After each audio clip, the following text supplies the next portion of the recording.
I'm looking at my son who's 24 years old. Justin's the CFO, Chief Financial Officer, and Mikey's the Chief of Staff. And I'm watching, the minute Charlie was shot, he called me, says, "Dad, Charlie's been shot in the neck. Please call every pastor and pray." It's okay, son. He has wits about him. He was just directing. He had blood all over him. So it seems like somebody's lying. New footage has been circulating showing Turning Point's Chief of Staff, Mikey McCoy's odd reaction right after Charlie Kirk got shot.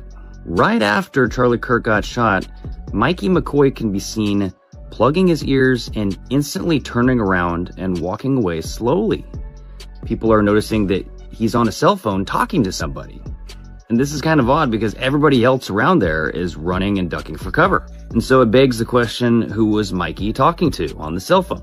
Mikey's father, Pastor Rob McCoy, claims that Mikey called him right after Charlie got shot. Take a listen. I'm looking at my son who's 24 years old. Justin's the CFO, Chief Financial Officer, and Mikey's the Chief of Staff.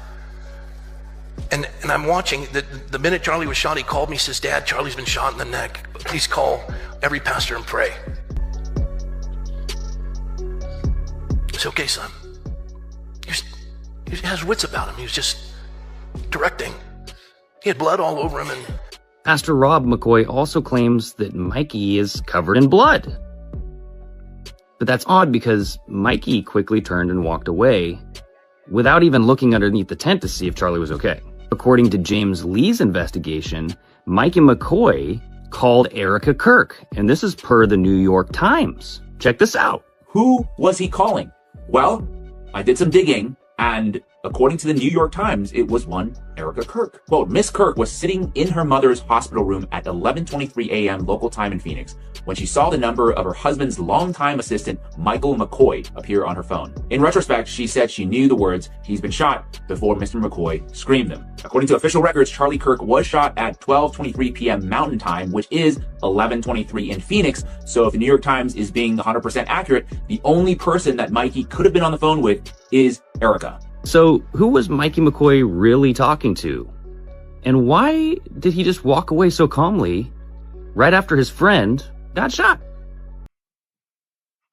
While everyone around him was panicking, rushing to help or protect themselves, Mikey lifted his hand to his ear as if answering a call. Then, without hurry but with purpose, he began to walk away. People started to notice something unusual. In the middle of the chaos, while others were ducking and scrambling, Mikey McCoy calmly held the phone to his ear, pretending to talk to someone. And that immediately made people wonder who could he possibly be calling at that critical moment. When Pastor Rob mentioned it aloud, the room seemed to shift. You could almost feel the atmosphere change. It was like he had revealed a secret that many had been trying to keep hidden for months. The strange part was he didn't seem aware of what he had just said. The words slipped out naturally. Like a secret someone forgot to guard. The footage spread like wildfire. Within hours, social media was buzzing nonstop. People replayed that 15-second clip over and over, analyzing every glance, every subtle gesture, every detail that hinted there was more going on beneath the surface. And just like that, the name that kept surfacing most was Erika. I've been watching Erika Kirk, and I don't mean like one clip, right? I mean watching her, watching how she moves, how she positions herself, how she's being used. And I can't lie, it's getting weird. Because when your public grief starts looking like an Adam and Eve commercial, that's not faith. That's branding. And it's gross. And the wild part is she's not being objectified. She's participating. She's found her place in the performance. The beautiful believer, the holy widow, the vessel for the message. Erika Kirk figured out how to turn devotion into influence. Not the loud kind, though. The curated, palatable kind. You know, the one that makes far-right politics look gentle. She wraps white Christian nationalism in soft femininity, in perfectly timed tears and God's plan captions. And the people around her are eating it up. Because every movement like this needs a face. Someone who makes extremism look nurturing instead of dangerous. She's not on stage with men like J.D. Vance by accident. She's there because she makes his ideology look marketable. She's proof that the patriarchy will always find a woman to front the campaign. But real talk, since her husband died, she's been everywhere. Podcasts, conferences, stages. Grieving publicly in a way that doesn't feel accidental. Because grief sells when it looks holy. When it sounds like faith instead of fury. That hug with Donald Trump, that wasn't a spiritual moment. That was a moment designed to make people feel safe with him. Because nothing says redemption like a woman weeping in your arms, right?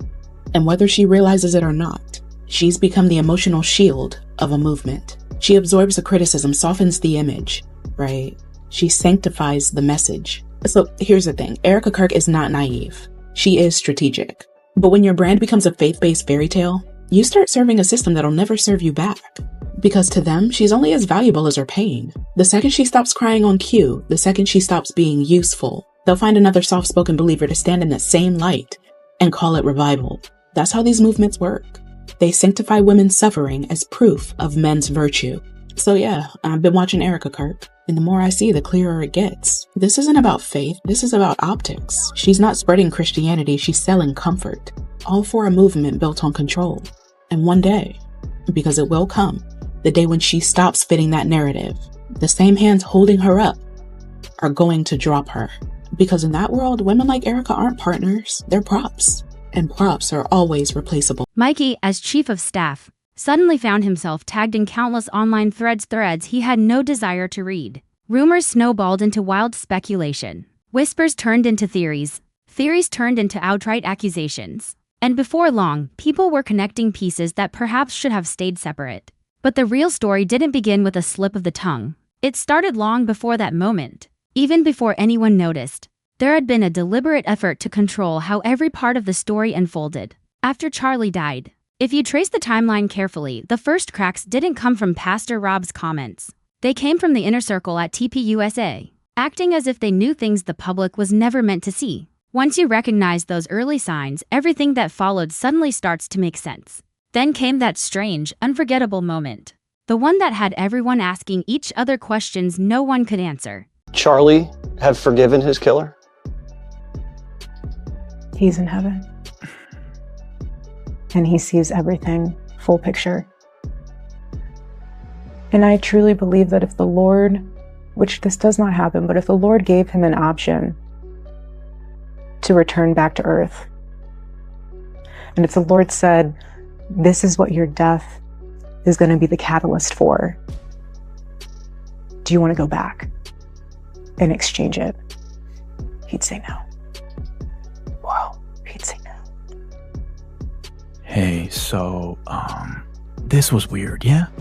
Come here, guys. Can we talk privately? That was pretty weird, huh? Hey, Republicans, come here. You don't got to tell anybody this. That was pretty weird, right? You want to watch it again? Sure. And if the Lord said, do you want to go back? He'd say no. Wow, he'd say no. He'd look God right in the face and he'd say, no. Yeah? He'd stay dead? If he knew what his death would be a catalyst for, what, all the memes? I don't want to see Erika Kirk trotted out on Jesse Waters politicizing her husband's death again. I'm not going to sit here and act like that's not performative bullshit. I'm not. I can't. And I'm not saying she's not grieving, but we all watched this same clip together. What happened to Charlie was horrible, whether you fuck with them or not. You guys know I don't like them. And I don't want to critique the grieving, but what choice do I have? not even on some conspiracy theory shit like I could be. Dude, if I was Charlie, I would be pissed. To understand why Pastor Rob's words caused such a massive reaction, you have to look at the people closest to the center of the story. The unusual dynamics around them had been hinting at something for months. Online, sharp-eyed viewers began noticing details most people missed. Pastor Rob McCoy wasn't just an advisor or a familiar figure. He was Mikey McCoy's father, and Mikey wasn't just any employee. He was the chief of staff, the person who witnessed every major decision, heard every private conversation, and stood at the heart of the entire TPUSA organization. That connection alone was enough to make people talk, but when Pastor Rob let that comment slip, the speculation surged overnight. Suddenly, the question wasn't just, why did he say that? It became, what does he know? And how long has he known it? A pastor making a statement is normal. A pastor whose son sits at the center of the organization? That creates an entirely different storm. From that moment, things spiraled. People online began digging into old clips, public appearances, and interviews. They noticed moments where Erika, Mikey, and Pastor Rob seemed unusually in sync, almost like they were following the same script until Pastor Rob deviated from it. Some insiders noted that the leadership transition after Charlie's death had been unusually smooth, almost pre-planned, which only fueled speculation. Many believe key conversations had happened long before anyone outside the inner circle even realized. Trouble was coming. The real tension started when viewers understood that Pastor Rob's slip wasn't just a minor leak. It exposed hidden relationships and power structures behind the scenes. And then someone online made a prediction. What is happening is you're going to see J.D. Vance's wife disappear soon. Some way, shape, or form. They're going to get a divorce, something. He's going to marry Erika Kirk and solidify the base. Wow. Mark my words. Because think about that. And also think about the other thing. I mean, the rumors floating around that now that Charlie's not there, they took the $150 million that they offered Charlie that he turned down. So is she supposed to be, yeah, I know what you're talking about. So is she supposed to be the leader of... She is the leader. She's the leader yeah. and the voice of Turning Point as of right now. Now think about Turning Point for a minute. Okay, since we're talking about the traveling tiny hats. They funded Turning Point USA as a street team, basically. They ran through the colleges and promoted the agenda. Exactly. Right? Yeah. So when Charlie Kirk got to a certain point and then started to question Dad slapped the shit out of him. Yeah. But now that he's gone, all the policies are reverting back to pre-Charlie talking shit. The question people started asking was simple. Was Erika the chosen face to lead TPUSA? The answer quickly spread online. Yes, she was the leader. The public voice of the organization. As discussions deepened, more details emerged about Turning Point. The small mobile groups were described as a kind of street-level force, helping TPUSA expand its influence on college campuses. When Charlie had been questioning the direction and some policies, tensions grew. Now, with Charlie gone, many policies are returning to their previous form. Observers began to suggest that these changes weren't accidental. When personal relationships mix with organizational power, even small deviations can spark suspicion. And the next revelation made everything seem even stranger. What really set the internet ablaze wasn't just what Pastor Rob said, it was how casually he said it. Viewers noticed a subtle pause in the clip, as if he realized mid-sentence that he had touched on information some people in TPUSA wanted to remain hidden. Once that moment hit social media, the speculation exploded. Comments poured in, theories multiplied, and the rumor mill went into overdrive. Some viewers interpreted Pastor Rob's words as evidence of decisions already in motion within the organization, things that looked ordinary until you compared them to the public's chaotic timeline. Others pointed to the unusual timing, sensing there was more beneath the surface than anyone realized. At his funeral, before she spoke like it was some sort of WWE event, like it was some sort of fucking celebration.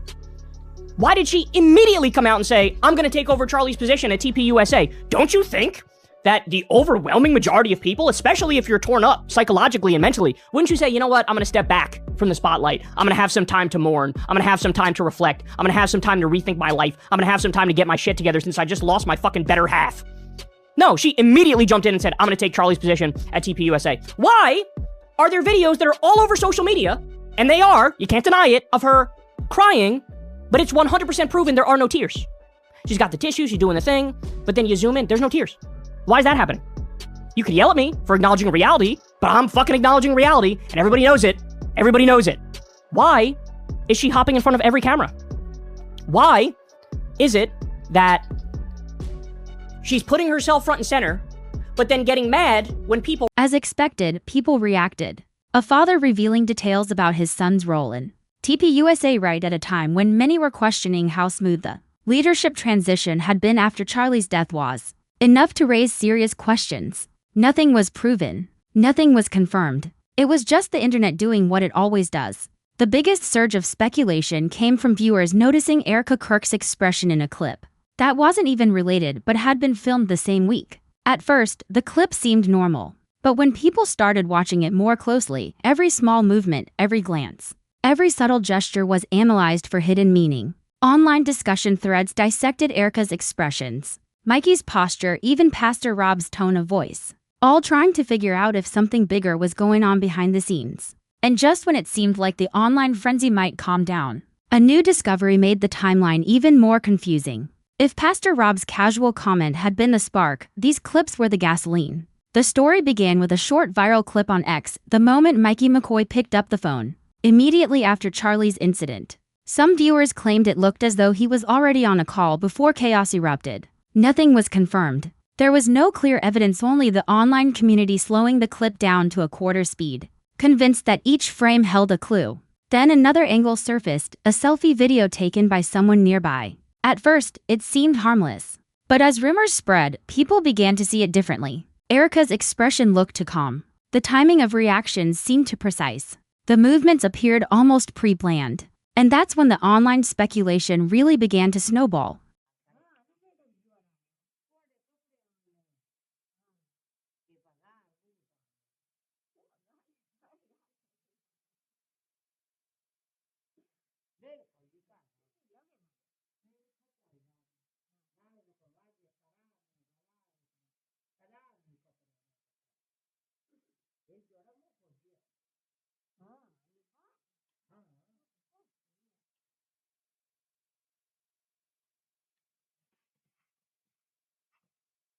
The comments section exploded. Some viewers said the chain of reactions seemed oddly synchronized. Others claimed they saw Erika and Mikey exchange a look that didn't match the panic around them. It was pure speculation, but once emotions ran high, speculation spread fast. When the two clips were placed side by side, theories multiplied. People began connecting timestamps, comparing shadows, analyzing how quickly certain individuals moved. It became a full-blown online detective hunt, with fans trying to piece together a bigger story from scattered fragments. Even Pastor Rob's casual comment took on a new weight when viewed next to the viral clip, as if the timing of everything merged into one giant question mark. The real twist came when someone in the comments mentioned a secret backroom deal. True or not, the rumor had more impact than anything before. As clips spread, discussions evolved from simple speculation to competing theories, making the story even more tangled. Some focused on the strange timing of events, suggesting it indicated an internal power shift that had been quietly unfolding for months. Others zeroed in on Pastor Rob's words, claiming his tone didn't sound like a simple slip, it sounded like someone revealing information that shouldn't have been shared. People then dug up old broadcasts, tracking Erika's expanding role at TPUSA, looking for signs of tension that had gone unnoticed. At the same time, donor discussions resurfaced. Observers noted that TPUSA often worked to stabilize public messaging during internal turmoil. Any sudden change only fueled the question, who really makes the decisions? Whether these rumors were true seemed almost irrelevant. Their timing created a perfect storm. From that point on, every clip, every reaction, every statement from Pastor Rob, Erika, or Mikey became part of a massive online analysis. Then came the so-called leak, not a real document, just a vague post from an anonymous account about internal strategy disagreements, reaching a breaking point. No evidence, no context, but viewers treated it as the missing piece of the puzzle. They placed it alongside every clip, weaving it into every theory. Within days, unrelated moments formed a tangled web, making many believe a bigger story was hidden behind the scenes. Just when it seemed like things might settle, a small detail from an old live stream resurfaced. A clip showed Erika, Mikey, and Pastor Rob standing next to each other at a past TPUSA event. At the time, it had been an ordinary interaction, but through the lens of suspicion, it felt loaded. Commenters zoomed in on every expression. Erika looked unusually protective, Mikey seemed tense, as if holding something back, and Pastor Rob appeared to choose his words carefully. None of this proved anything, but in online discussions, perception became evidence. Then came a second wave, a behind-the-scenes staff video. Harmless at first glance, it was analyzed frame by frame. Viewers claimed the body language between staff members suggested tension, as if hidden conflicts were bubbling just below the surface. Conflicts no one could or would admit publicly, because TPUSA was always under scrutiny. Even the smallest hint of hesitation was enough for viewers to spin entirely new theories. At the same time, whispers about donors resurfaced. Some said major contributors wanted a more polished and stable public image, fueling speculation that the organization was quietly reorganizing. Others dismissed it as political fanfiction, a story pieced together from fragments of information. By then, the story had taken on a life of its own. What created the avalanche wasn't the clips themselves, it was the timing. A slip of the tongue from Pastor Rob, a pause in an old live stream, an anonymous post online. A few shaky camera angles all colliding at once to form a massive internet mystery. No confirmed scandal, no proven wrongdoing. Just the perfect storm of whispers turning TPUSA's inner workings into a trending story. The strangest part? The internet hasn't stopped. This isn't a traditional conflict. It's more like a mirror showing how the internet turns small moments into a full-blown narrative. Pastor Rob's unguarded words, Mikey's brief appearance in the revival clip, Erika's sharper public presence, old footage repurposed with a new tone, and anonymous leaks together They form a story more compelling than any verified fact. No single detail proves anything. But when combined, they create a haze convincing viewers that something significant is happening behind the scenes. And that feeling is what makes it so hard to look away. People aren't just searching for answers, they're chasing the sense of uncovering a secret. Every pause becomes a signal, every glance a clue, every tiny inconsistency a breadcrumb into a complex maze. The TPUSA inner circle suddenly seems like characters in a dramatic political series. And most of what viewers react to is just fragments taken out of context, stretched into hypothesis. What sticks isn't verified truth, it's patterns, timing, tension. The feeling that things aren't as smooth as they appear. In a world where audiences prefer mystery over clarity, that's more than enough to keep the story alive far longer than anyone in TPUSA expected. So the real question isn't whether a secret exists, it's why the internet is so eager to believe it does. Is it the intertwined relationships? The rapid transfer of power? The invisible pressure from donors? The public controversies? Or is it simply the perfect mix of timing and curiosity? Whatever the reason, one thing is certain: you don't need a confirmed scandal to spark a storm of public opinion. You just need the right shadow if you want to keep exploring these hidden corners. To see a sequel where everything is re-examined in a new light, like, subscribe, and turn on notifications. This story isn't over, and you don't want to miss a single clue. Keep an open mind and remember, sometimes it's the questions themselves that reveal the truth.